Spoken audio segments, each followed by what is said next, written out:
रब करीम ने फरिश्तों से फरमाया कि वत्तखज़ल्लाहु इब्राहीम खलीला, इब्राहीम मेरा दोस्त है। तो फरिश्ते कहने लगे या अल्लाह जिसे इतना कुछ दिया जाए उसने दोस्त तो बनना ही होता है। अल्लाह करीम ने फरमाया जाओ आजमाइश कर लो, इम्तिहान ले लो।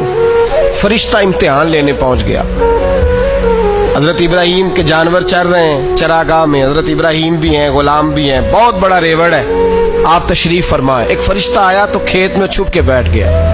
हजरत सैयदना इब्राहीम अलैहिस्सलाम खड़े थे तो वो खेत में बैठ के तस्बीह पढ़ने लगा, सुभान अल्लाह वल्हम्दुलिल्लाह वला इलाहा इल्लल्लाह। हजरत इब्राहीम कहने लगे ये मेरे रब का नाम कौन ले रहा है, बड़ी इसकी मीठी आवाज है, बड़ी कौन है। ढूंढने लगे, घूमते घूमते उसके पास चले गए। फरिश्ता इंसानी शक्ल में, तू मेरे रब का जिक्र कर रहा था?